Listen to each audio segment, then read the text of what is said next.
একজন তার কিডনি বিক্রি করতে চায়, কারণ এটা না করলে মামলা থেকে বাঁচার আর কোনো উপায় নেই তার। আরেকজন মামলার চাপ সামলাতে না পেরে হঠাৎ হৃদরোগে আক্রান্ত হয়ে মারাই গেছে। আরও অনেক মানুষ মামলার ফাঁদে আটকা পড়ে দিশেহারা অবস্থায়, অথচ মানুষগুলো নিজেদের জীবনমানের উন্নয়নের জন্য একটা সমিতির সদস্য হয়েছিল, আর এখন এমন ফাঁদে আটকা পড়েছে যে বেরিয়ে আসার কোনো অবস্থাই নেই তাদের। কেন এমন অবস্থা হলো সেটা জানতেই অনুসন্ধানে নামে তালাশ টিম। তারপর সেই অনুসন্ধান শেষে পাওয়া গেল স্বপ্ন ভাঙার এক স্বপ্ন তৈরির গল্প।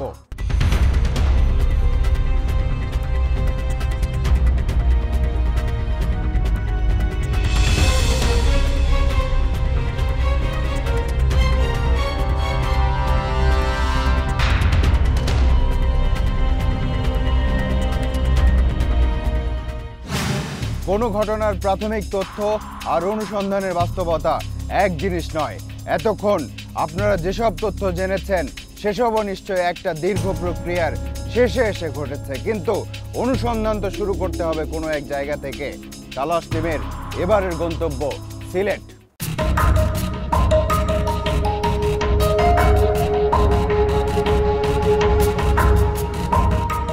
সিলেটের আদালত পাড়া। কার্যদিবসে আদালত চত্বরে গেলে একটা বিশেষ সমবায় সমিতির কোনো না কোনো সদস্যের সাথে দেখা হবেই। কেউ মামলায় হাজিরা দিতে আসে, কেউ মামলার শুনানিতে আসে, কেউ বা পাল্টা মামলা করতে আসে। সব মামলার একই ধরন, একই ধারা। মামলার বাদী এবং বিবাদী সবাই স্বপ্নতরী বহুমুখী সমবায় সমিতির সদস্য। এবার কয়েকটি মামলার কাগজের দিকে নজর দেয়া যাক। ফয়েজুল কয়েস মোহাম্মদ আহবাব আহমেদের বিরুদ্ধে 10 লাখ টাকার চেক ডিজঅনারের মামলা করেছে। ফয়েজুল কয়েস স্বপ্নতরী সমবায় সমিতির চেয়ারম্যান, আর আহবাব ওই সমিতির সদস্য। তুলটিকরের মোস্তফা কামাল, রইস আহমদ এবং শফিক উদ্দিন সাজ্জাদ খানের বিরুদ্ধে 2টি আলাদা চেক ডিজঅনারের মামলা করেছে। টাকার পরিমাণ 9,80,000 করে। এই বাদী মোস্তফা কামাল স্বপ্নতরী সমিতির পরিচালক, রইস এবং শফিক সমিতির সদস্য। স্বপ্নতরী সমিতির অর্থ সম্পাদক রেজাল হোসেন রাজু সদস্য জাহাঙ্গীর আলমের বিরুদ্ধে 4,90,000, মাহমুদ রিয়াদ বিন রশিদের বিরুদ্ধে 7 লাখ এবং গুলজার আহমদের বিরুদ্ধে 2 লাখ টাকার চেক ডিজঅনারের মামলা করেছে। লোনের এগেইনস্টে তারা জামানত হিসাবে ব্ল্যাঙ্ক চেক রাখে। যারা টাকা নিছে এদের উপর মামলা করছে। আমি গ্রান্টার, আমার উপর 9,80,000 টাকার মামলা করছে।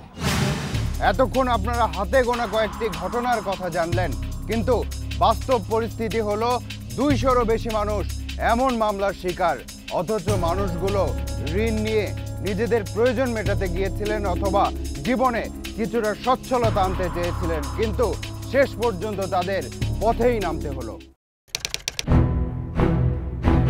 সিলেটের চৌহাট্টা পয়েন্ট। ঋণের জালে আটকে পড়া মানুষদের মানববন্ধন চলছে। ফেস্টুনের লেখাগুলো ভালো করে দেখলেই মানববন্ধনের কারণ আরও স্পষ্ট হয়। মানববন্ধনকারীদের ভোগান্তির বিষয়গুলো স্পষ্ট। আমি 1 লাখ টাকা নিছিলাম, আমরা 1.5 লাখ টাকা দিছি। 1.5 লাখ টাকা দেওয়ার আমি 2.5 বছর শোনাও দিছি, এরপরেও আমি 10 লাখ টাকার মামলা। তার মানে এরা সবাই প্রতারিত। খাদিমনগরের রুজি বেগম স্বপ্নতরী সমবায় সমিতির কাছ থেকে 1 লাখ টাকার ঋণ নিয়েছিল। তার বিনিময়ে 15 লাখ টাকার গ্যারাকলে পড়েছে।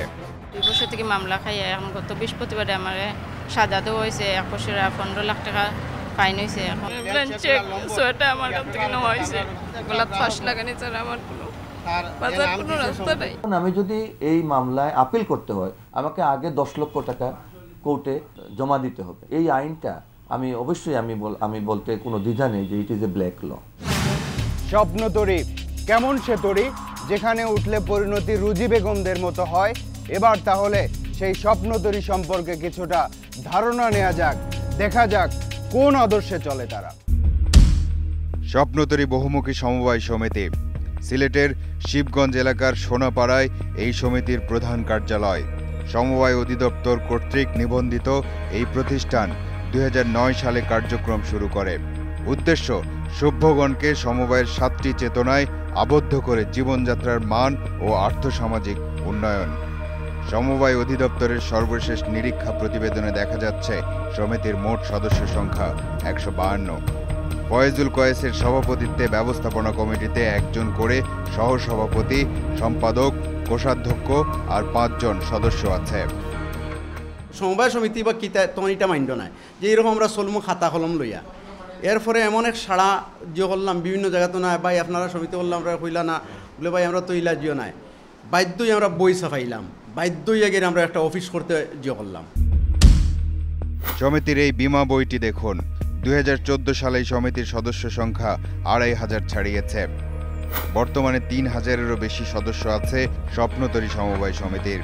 চেয়ারম্যান এবং তার অধীনে 10 জন পরিচালক কাজ করে।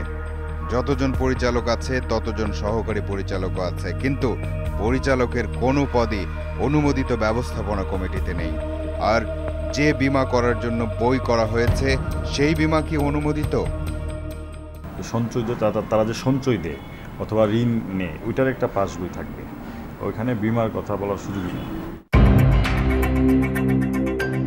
স্বপ্নতরী সমবায় সমিতির অফিসের সময় হলো রাত 8টা থেকে 11টা পর্যন্ত, কিন্তু সেখানে গিয়ে অফিস সহকারী হুমায়ুন কবির ছাড়া কাউকে পাওয়া গেল না।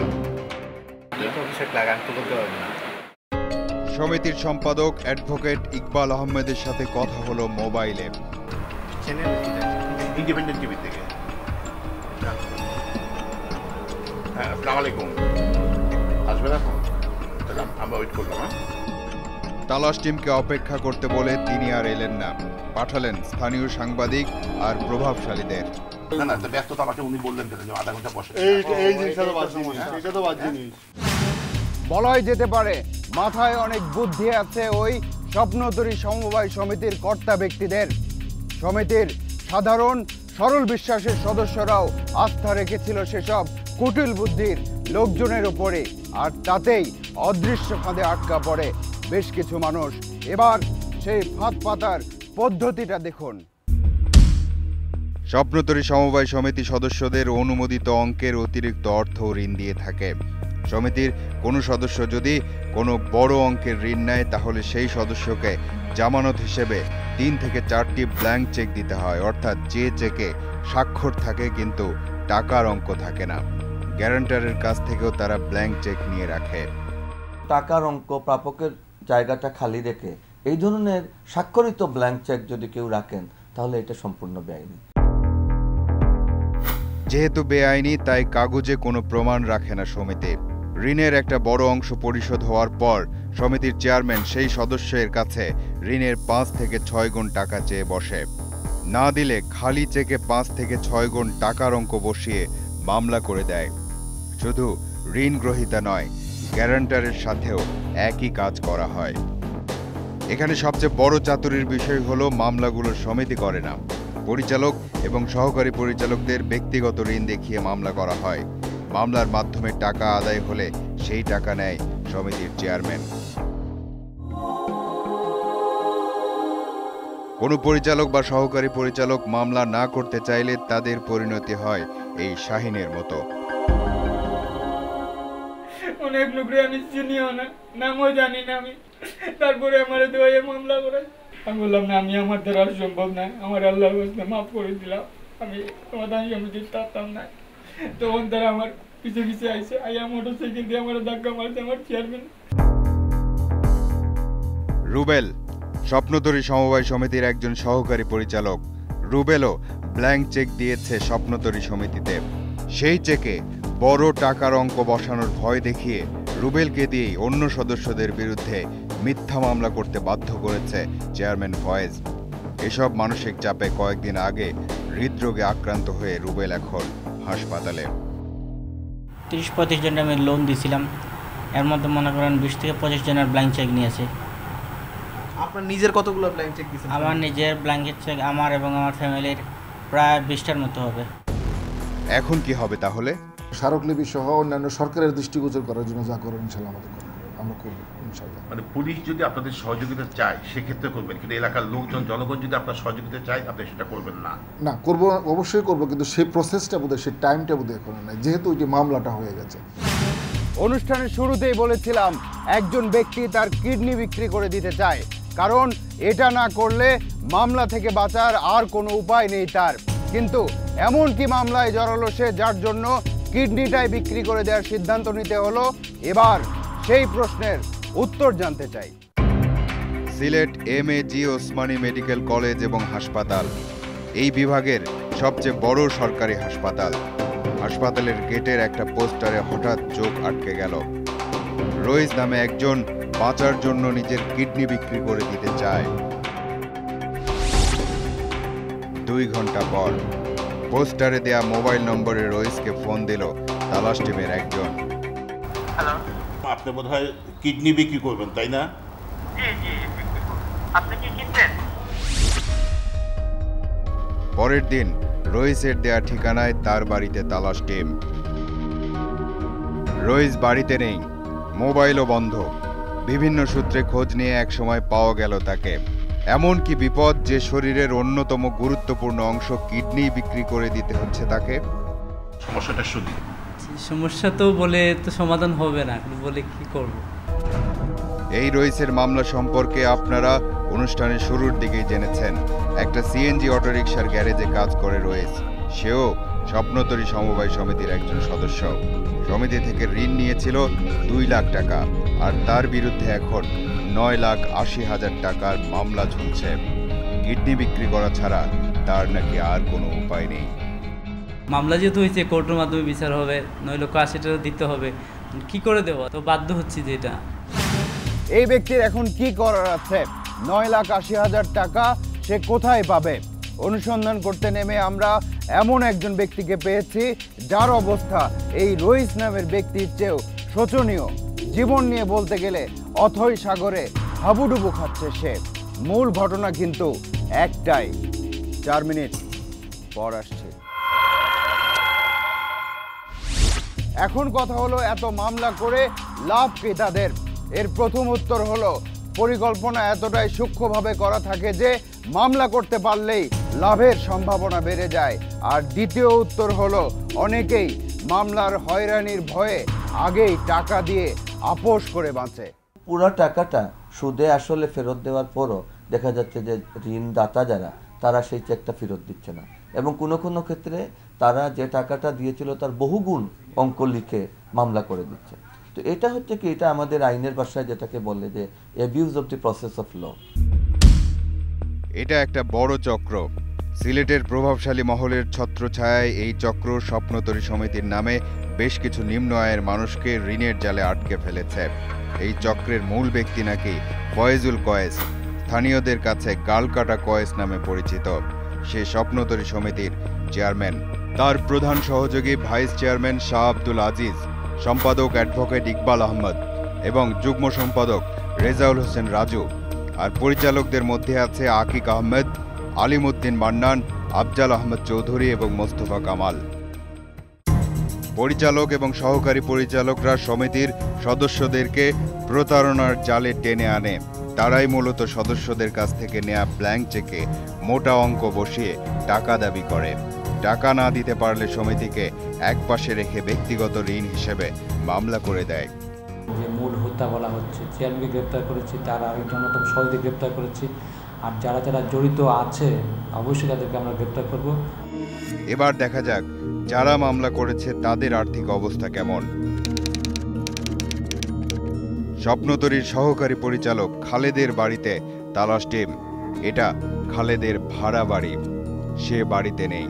কথা হলো তার মায়ের সাথে। আর ওখান কিতা করা না করা এখানে 10-15 দিনের মাঝে আপনার আমরা বাড়িয়ে করে নাই। খালেদ স্বপ্নতরীর 10 জন সদস্যের বিরুদ্ধে প্রায় 50 লাখ টাকার চেক ডিজঅনারের মামলা করেছে। সব মামলায় বলা হয়েছে এগুলো তার ব্যক্তিগত টাকা, কিন্তু আসলে কি সে এত টাকার মালিক? না, আরো 50 লাখ টাকার মালিক হইলে ফরার বাসাতে আমি থাকি। সহকারী পরিচালক খালেদকে পাওয়া গেল আরেক সহকারী পরিচালক আনোয়ারের সাথে। আপনারা যে ব্ল্যাঙ্ক চেক দিয়েছেন এটা কি অনলাইন না? এটা অনলাইন আর এটা আমাদেরকে জিজ্ঞাসা করে লাভ নাই। আপনি তো মামলা করছেন কয়েকজনের বিরুদ্ধে। মামলা করছি আমি তো ব্যক্তিগত তার কাছে টাকা পাই। দেখে তো যত ব্যক্তিগত টাকা না, এখন ব্যক্তিগত টাকা না, এখনকে মামলা করছি তো 7-8টা মামলা করছি, এখন কি করবো, আমার তো করতে হবে, না করলে আমার উপায় নাই। ঋণ গ্রহীতার 2টা নেই, জামিনদারের 2টা নেই। আসলে আপনারা কেন ভাই আমাদেরকে না ওই চেকে যখন টাকার অঙ্কটা বসানো হয় ওটাকে আপনারা বসান নাকি অফিস থেকে বসায়? ওইটা অফিসে গেলে ভালো হয় না ভাই, আমরা কি বলবো ভাই, আমাদেরকে কেন ফাঁসাইতেছেন ভাই? আপনি কয়টা চেক দিয়েছেন? আমি তো ভাই আমি বলতে পারবো না ভাই, ওই হেতু আমি বলতে পারবো ভাই ভাই আমাকে বাঁচান ভাই, আমি বলতে পারবো না ভাই। আমার জীবনের কি কোনো দাম নেই ভাই, ওরা আমাকে মেরে ফেলতে পারে, আমি কিভাবে বলবো ভাই? মামলায় টাকার পরিমাণ দেখলে মনে হবে যে টাকার খনি নিয়ে বসেছে ঋণদাতারা, আর এখন সেই খনিতে টান পড়েছে জন্যই বুঝি এসব মামলার ফাঁদ। আসলেই তাদের এত টাকা ঋণ দেওয়ার সামর্থ্য আছে কিনা এবার সেটা দেখতে হবে। নগরীর সোবানীঘাট পয়েন্টের এই মোটর গ্যারেজের মালিক মোস্তফা কামাল, সে স্বপ্নতরীর একজন পরিচালক। প্রায় 14 জন সদস্যের বিরুদ্ধে অর্ধ কোটিরও বেশি টাকার চেক ডিজঅনারের মামলা করেছে সে। মোটর মেকানিক এই মোস্তফা নিশ্চয়ই অনেক কোটি টাকার মালিক, না হলে এত টাকা সে মানুষকে ঋণ দেয় কিভাবে? মোস্তফা গ্যারেজে নেই, কথা হলো আশপাশের লোকজনের সাথে। ওই তো 1 লক্ষ টাকা দেয়, আর ব্লেন চেকের 5 লক্ষ টাকা বসা, এইভাবে তারা আত্মসাৎ করতে টাকা। আলিমউদ্দিন মান্নান স্বপ্নতরী সমিতির একজন পরিচালক। সমিতির সদস্যদের বিরুদ্ধে এখন পর্যন্ত প্রায় 60 লাখ টাকার মামলা করেছে। ঋণের লেনদেন সমিতির সদস্যদের মধ্যে হলেও মামলা হচ্ছে ব্যক্তিগত। আপনি লোন দিলেন, এই টাকাটা কোথায় পেলেন আপনি? এটা আমার ব্যবসা থেকে এবং কন্ট্রাক্টরে থেকে। ব্যবসা টাকা কি আপনি ব্যাংকে রাখতেন না? না, এই টাকা তো অনেক সময় আসে না, সব টাকা তো একসাথে ব্যাংকে রাখা যায় না। অর্ধ কোটি টাকা বেশি ঋণ দিয়েছেন আপনি, এই টাকার বৈধ হিসাবটা কি আপনার? আপনি আয় করতেন কিনা? ইনকাম ট্যাক্স দেয়নি।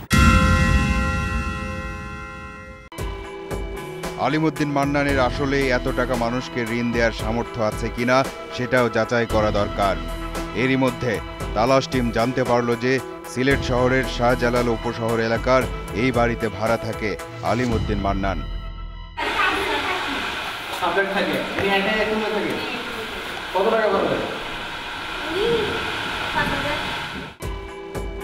এ কি, এত টাকার মালিক দেখি সাবলেট থাকে। আসলে শাহজালাল উপশহরের এই টেইলার্সের মালিক আলিমউদ্দিন মান্নান। ইনি হলেন স্বপ্নতরী বহুমুখী সমবায় সমিতির চেয়ারম্যান। সব কিছু সংবিধান মোতাবেক চলা যায় না, এটা সত্য। মানুষ মাত্র ভুল ত্রুটি হয়, আমরাও ভুলের ঊর্ধ্বে নাই, হয়তো এটা আমরা মনে করি আর যে ওভাবে আদায় হইব। এত সব কিছুর পেছনে মূল হিসেবে যে ব্যক্তির নাম এসেছে বারবার, সেই স্বপ্নতরী বহুমুখী সমবায় সমিতির চেয়ারম্যান ফয়জুল কয়েসকে কিছুদিন আগে আটক করেছে পুলিশ। কিন্তু একজন সালমা রহমানের হিসাব নিকাশ কে মেটাবে? সিলেট নগরীর টিলাগড় কালাশিলের লুৎফর রহমান স্ত্রী আর 4 সন্তান নিয়ে ভালোই ছিলেন। এর মধ্যে এক ঘনিষ্ঠ বন্ধু এলেন লুৎফর রহমানের কাছে। সেই বন্ধু আবার ওই স্বপ্নতরী সমিতির সদস্য। ওই ব্যক্তি সমিতি থেকে ঋণ নিলেন আর লুৎফর রহমানকে বানালেন সেই ঋণের গ্যারান্টার বা জামিনদার। শর্ত অনুযায়ী লুৎফর রহমানের কাছ থেকেও তারা ব্ল্যাঙ্ক চেক নিল। একটা পর্যায়ে গিয়ে মামলা হলো এই গ্যারান্টার বা জামিনদার লুৎফর রহমানের বিরুদ্ধেও। বন্ধুর উপকার করতে গিয়ে ফেঁসে গেলেন তিনি। 10 লাখ টাকা মামলার ভার সইতে পারলেন না লুৎফর রহমান। এরা আমার স্বামীকে যা অপমান করেছে, এই অপমান সইতে না পেরে স্টপ করেছে। তাহলে লুৎফর রহমানের অনুপস্থিতিতে কেমন চলছে সালমা রহমানের সংসার? আমি নিজে খুব কষ্ট করে চলে। জানেন, আমার মেয়ে অগ্রগামী স্কুলে পড়ে, কিন্তু প্রায় সময় রিক্সা ভাড়া দিতে পারি নাই করি, আমার মেয়ে স্কুলে যায় না।